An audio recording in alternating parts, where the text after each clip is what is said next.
Yes, y'all. Here on the check-in. Here on the check-in. Appreciate everybody that may watch the rebroadcast, may watch the broadcast when it comes back through. Appreciate you guys.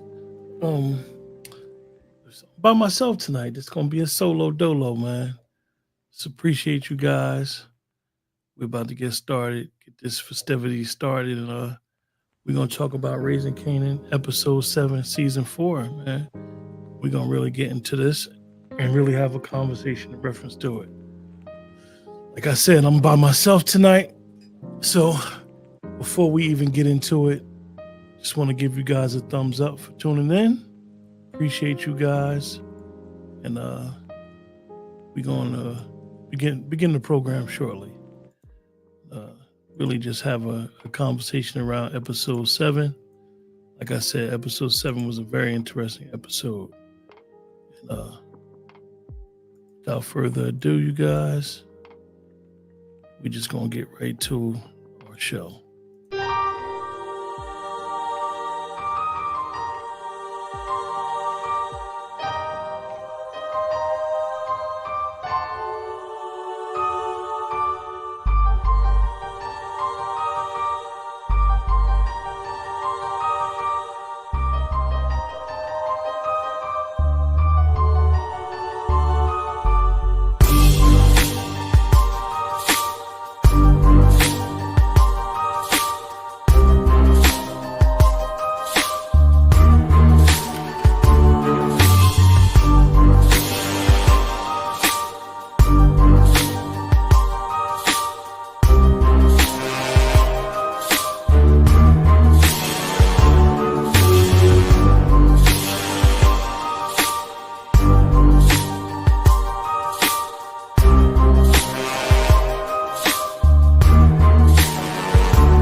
So, like I said, you guys, it's just me here tonight. So, we're gonna have a conversation around episode 7, man. And start off. I really, for me, episode 6 was so good. You see how episode 7 just picked up right off with the scene with Unique eating this butter pecan ice cream, upset at Rock. Thought that I actually thought this episode was good. I mean, I'm actually watching it in the background as we do the show. I thought the episode was alright. A lot of different things. I thought Juke getting some top was funny when the young lady after she gave Juke the top, she said, "Can I have your phone number?" Juke said, "Nah, this ain't that." So I thought that was interesting because we're seeing that coldness, that anger, that frustration that Juke is going through.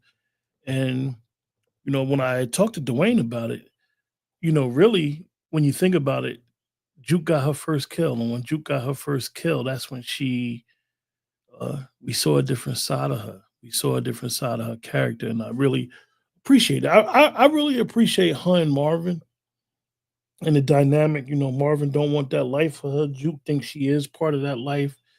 Um, so you see where they're setting up that you're going to see eventually the downside of being in that type of lifestyle, and what's up with that and what's going on.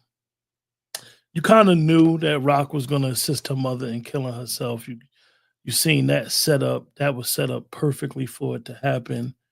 Um, and you see how this is probably affected Rock when she did it. You seen her cry. So it's probably going to affect her long term. I guess next week they'll probably come back with her services or whatever, and find that interesting.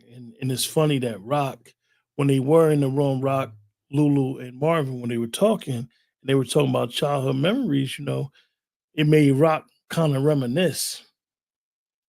Sometimes I think that dynamic in their family happens in a lot of families, right, wrong, or indifferent. And a lot of times you don't know, and this is not that type of show. This is a review show on the actual show, but sometimes people don't understand that they live in that type of trauma, but it's not trauma. It's doing what you got to do to just get by. And I like that the writers have really took that story and really kind of like brought it full circle, and even understanding where Juke and Kanan's perspective is kids basically, but now feeling like, I'm younger, as they say, over 18. I'm an adult. I'm grown. You see the anger in Kanan building and building towards his mother. What's going on, Demarcus? How's everything? Yeah, it's just me today, Demarcus. Keisha and Dwayne ain't available right now, so we had to do the show. But you see where Kanan, even when he saw his mother paying the cops, because that angle had been planted in his head that the cops might have took Famous out, Kanan automatically thinks that his mother killed Famous. So it's going to be interesting going forward of a war, possibly, basically with Kanan going at his mother. And I don't know how the writers have wrote the next season or decide to go with this, but it's going to be interesting if next season is the close of the saga. I know it's been a lot saying whether she's alive because Tommy asked, "Did you go see your mother?" and so forth and so on. So I think that's interesting, the dynamic of where they're going to go with this. Kanan feeling like he's in charge or he's in charge of what he got going on, and you see he don't got no money. Unique clipped him for that change that was in the storage bin. So you kind of see that Kanan feel like, yo, I'm the boss now. I'm in charge. Like, but Kanan, outside of being with his mother when killing Ronnie, Kanan doesn't understand from a street perspective what really comes with it. He's really green, and you see the greenness in Kanan that shows in what's going on. He says a lot of dumb shit, does a lot of dumb shit. He's which will I guess come in during future episodes, but I find it interesting on that dynamic of what they decide to do with Kanan and where he decides to go. I think Stefano finally stepped up, man, and he really stepped up to the plate. Like, yo, like y'all messy. Like, yeah, Stefano, you used Marvin to kill Sal. Like, really, Rock is messy, and Rock's business acronym of always trying to be in control is not being in control at all. She has always portrayed that she has been in control and this, that, and third, but she's really not in control at all. I thought the other dynamic was having the cats from Trenton coming to New York or coming to Queens, which would never happen. You guys from Jersey would never went to New York and posted up on nobody's block, and vice versa. That was a little stretch. That was a shot. I don't care how tough a block is or how tough a hood is. You ain't going all across that water. Most people know that New York, even back then, has some of the strictest gun laws. So you ain't gonna be bringing guns over that bridge and posting up in nobody's hood doing what you're doing, thinking it's gonna be something sweet. So I thought that was kind of cute, as they would say, and just to be able to say that or say that it happened, I thought was interesting. DeMarcus, you said Rock is probably paying Officer Buckley and rolling the move product through Southside Plaza. You never know. I mean, that her paying them cops, we weren't privy to that. Maybe when she opened up her hair salon, remember they was telling her they wanted a piece of the action. So that could have been that. I thought that it was interesting that Kanan, from just driving, seeing that, he automatically assumed that his mother killed Famous. Like, that's all you got, bro? Like, that's all and it just goes to show that once something is in somebody's head or anybody's head, all you need is some outside stuff to make you believe your reality, believe what you think reality is the truth. Um, I think it was funny that the Dunta went in the house, call himself robbing the house, and caught two bodies, and their man got shot, and they went to the wrong house. I thought that was hilarious, and it just goes to show that when that's not your lane, what happens from that is a bunch of bull stuff. I mean, back in those days, you had guys that was into robbing and home invasions, but you could clearly see that the boy that rapped, he didn't know what the hell he was doing. He just went on some intel that the Jew dude had some money, thought he knew where he lived at, and here it is. He was somewhere else, had rented his apartment out, and they don't went in there and killed two people. Their homeboy got shot. They ain't know what to do. It was like Keystone Cops. It was like, honestly, the whole plot of that was more like a comic relief to the overall scheme of the show. But I really thought it was a decent episode. DeMarcus, you said Jukebox could find out that Snaps and Pop had crooked cops to take out Famous. Yeah, that's a possibility. That is definitely a possibility. I mean, the whole who killed Famous thing right now, I'm glad they're not, like we said last week, I'm glad they're not using it as a major plot to the overall story, but I'm glad they're using it as like a backdrop. And it really is interesting on who killed Famous and why, because outside of Rock has never verbally said that she's going to find out who killed Famous. She hasn't said nothing. You don't know her feelings. Her feelings about Famous getting killed really is more about what's Kanan going to do. She's worried about how Kanan is reacting. But when you look at Lou, you look at Marvin, you look at Juke and Kanan, they're all upset. They're all hurt that Famous got killed. So having that out there, that Rock, from Kanan's perspective, that Rock possibly killed Famous is interesting. So I thought it was interesting where they're gonna go with that. So yeah, I want to see, because I think Snaps and Pops, like, even when Snap said to Pop, like, yo, this isn't good for business. He understand, like, at the end of the day, like, yo, this is an opportunity. You know what I mean? Like, y'all had Stefano protecting y'all, and now you ragged. You know what I mean? You out here tripping because Unique think you did something. You tried to explain to Unique, he didn't want to hear it, and your whole thing is ragged. Y'all really have nothing. They didn't even give us, and Dwayne mentioned this to me when we talked about the episode. They didn't even give us the conversation that Unique had with Quan. Like, they just left us with that scene and never came back to it. We should have been privy to that conversation. I think that conversation has a lot to do with the storyline, and they should have explained that to us, what was missing in that part of the storyline.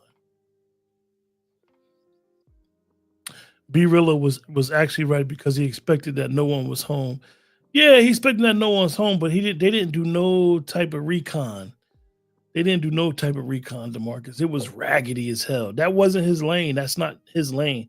Maybe his boy, that's his lane, but they ain't do no recon. He just said, oh, I know he lived there. I know that's his house, and I know he got some money up in there. Yeah, Pop definitely called Rock out, because Rock messy. When you look at the whole, not just this season, but Rock always been messy. Rock always has given us, or tried to give us and everybody else, the appearance like he really holding everything together, when the reality is that Rock ain't holding nothing together. Rock has been out of order. Rock has been officially out of pocket. I think that Pop and Snaps, I want to see where that angle go. Like, I had played a couple episodes ago when I played that they interview that Wendell Pierce and the young lady did. They said it was going to be a lot more Snaps and Pop. We'll see more, and I think they should get into their story a little bit better and talk about, even when last year when Kanan took that picture with, quote unquote, all the dudes from Queens. They should talk about how that picture basically was like, they think he's DEF CON's son. And that was like his rite of passage amongst them, and letting them know, like, yo, he good. So I thought that was interesting. I want to see what's going forward with Juke, man, because Juke, we already know, man, she's volatile. She's at the point, me and Dwayne talked about which one of them was possibly going to get killed first. DeMarcus, what you think? Because I know you really into Power. You're a supporter of the platform. Who you think is going to go out of Rock, Marvin, Lulu, or Juke? That's going to be the question I'm going to ask everybody in the chat. Who's going to go first? Well, we know Lulu. We know when Juke gets killed. So let's just say the three. Lulu, Marvin, or Rock? Rock pulled the Nino Brown on G Money move and move over Joyce when she put down Joyce. Joyce, are you my daughter's keeper? Rock, yes I am. Yeah, that was you know, you know, that was crazy. She went from Marvin is sorry to Lulu is weak. So now it's are you my daughter's keeper, right? Marvin is sorry. Lulu is weak. And are you my daughter's keeper? Yeah, the actress is funny. The actress that just played Joyce, I was watching some old episodes of Blacklist. I was a big Blacklist fan, and she was in one of the episodes as an attorney, and I just started cracking up when I seen her this morning. But I thought that was interesting. So Demarcus, you said it's gonna be Marvin. Yeah, I don't know if I kind of think Marvin is gonna go, whether he get his head knocked off or he's gonna go to jail. For some reason, I think Marvin is gonna be the first one to get picked off somehow, some way. I think that they're underestimating the cops getting killed, underestimating that whole investigation. And now with her lawyer, Unique killing the lawyer, they don't really have no in on the temperature of how the police is feeling. So I think that's interesting. I am surprised. I mean, you know that Rock could be dirty. So I'm surprised that Rock ain't trying to put the police on Unique's tail for killing her lawyer. So I'm surprised she didn't go there because she could be treacherous and dirty. They made her out to be, basically the Black Widow. So why not? You know what I mean? But yeah, Demarcus, I could definitely see like I said, Marvin getting his head knocked off and or going to jail. Yeah, I thought Lulu and the Lulu with the scene with the African girl. I don't know what that was. The purpose of even her bringing on there. I know she was brought on there to basically be the Jew guy's eyes and ears, keep Lulu focused on the goal by giving him some pie. But I thought that was interesting. I don't think she serves a purpose. And like somebody said, like she's basically raising Kanan's version of Noma. Yeah, Marvin got a silence on Quan and will smoke Quan to hurt Unique's business. Yeah, I could see that. But the thing about even with killing Quan would be can they handle the Chinese finally saying the hell with it? We gonna come at Rock. That's the thing that I know that this is a fictional story, but when you look at the dynamics of the ethnicity of all the players, like Rock ain't got no army. It's just Marvin and Lulu. Like, okay, you understand the Thomases, and they always been down for each other, and they always been at each other at getting at people. But at the end of the day, like they ain't got no squad, so they really can't go to war with a whole bunch of people and think it's all right. I mean, Stefano could pull up his protection, and now he could just get out of it altogether. Like that's Queen business. I ain't got nothing to do with that. The Sal's people, he basically already said, like, I ain't got nothing to do with Queens. But if you could make Stefano weak, um, Stefano, however they want to pronounce his name. If you could make him weak, you help strengthen what we trying to do. They ain't trying to come across that water as well. So I could see him trying to come at Quan, but they got to be very careful. And then you always gonna have that dynamic with Kanan. Kanan feel like it's going to be interesting because we know Kanan has put work in with his mother, but I want to see how Kanan reacts now that Lou is back, allegedly, because you never know. Because with that type of addiction or any addiction, he's subject to relapsing in any episode. So I want to see the dynamic where Lou, like, yo, what is Lou gonna do now that with Kanan? I did think B Rilla would help Rock, but after episode 7, I doubt it. Yeah, B Rilla serves no purpose. I mean, it's just a backdrop to Lulu business. I mean, y'all see, he don't know if he want to rap. Lulu don't want him to talk that gangster shit on wax. Like, you don't know where. where and what his purpose is. Like I said, they just did that crash mission, so you don't know where the crash mission is really going. So it's interesting what they decide to do.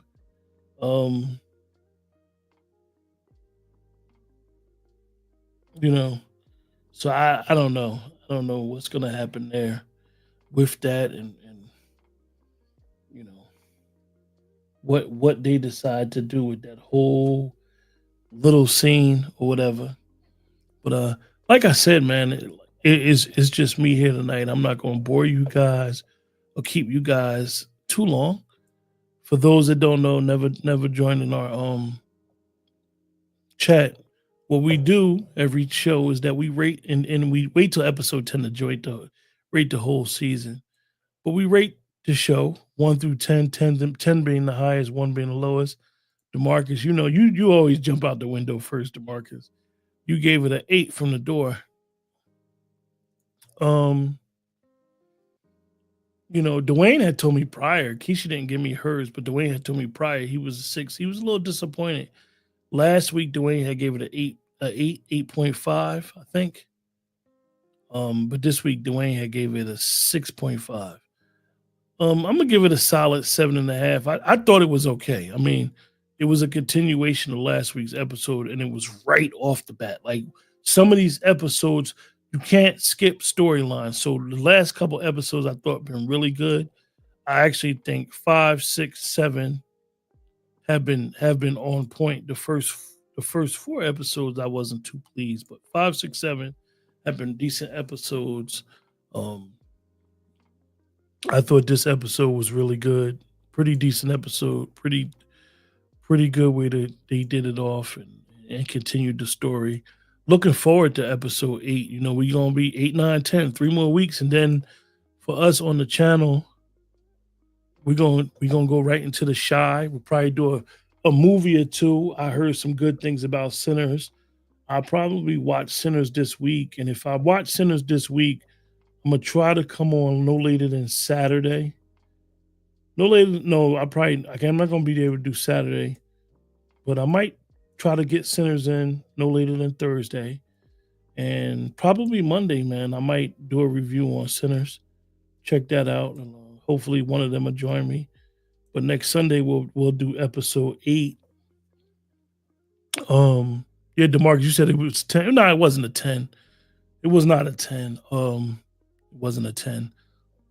Yeah, we're gonna do the Shy. The Shy is how we started out doing the review show. We were actually I was on the phone with both of them, and after the first season of the Shy, I was telling both of them like, "Yo, did y'all watch the Shy? I was Shy. It was dope. It was dope." So we started our first season doing reviews during the Shy second season, and we've been doing review shows ever since then.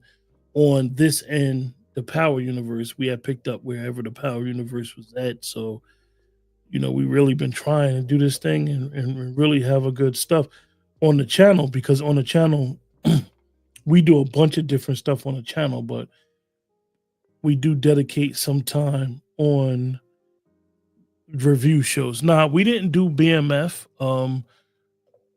I couldn't do BMF because it's some issues there, some personal issues there that I don't really discuss online, DeMarcus.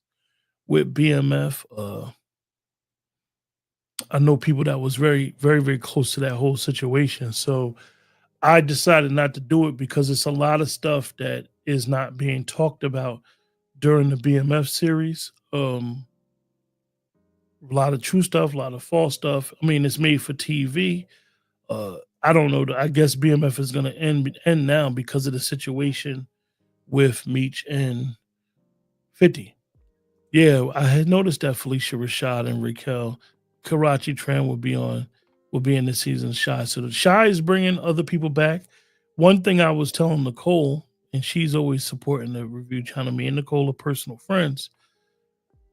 I'm tired of the Shy always having these previews for their season where they make it like it's a new Chicago, a new day. Like last year's stories is totally gone, and they're gonna start doing something else. So I'm gonna start. I know they'll probably start as well. Start doing our prep work, going into the shy before the first episode drop. We're gonna we're gonna definitely do some interesting stuff, and look forward to next week, man. Really going into episode 8.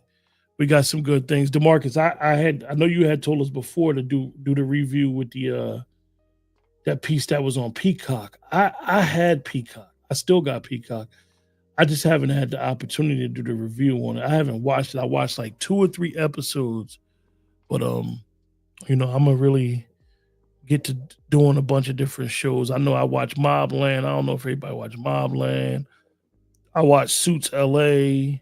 No, everybody don't watch stuff like that. Those are hard shows to do because it's so many episodes, and then a lot of times when we need to do it, we need to do it. We all got things we do, but hopefully we'll be able to, chop it up on some other episodes and really get into it. But I'm gonna probably check out Sinners this week and come back next Monday and try to do Sinners. I'm gonna really try to push myself to get to take the time to watch Sinners because I'm hearing a lot of good things about it. But appreciate you guys in the chat, man, for always joining us. Yeah, it was fight night.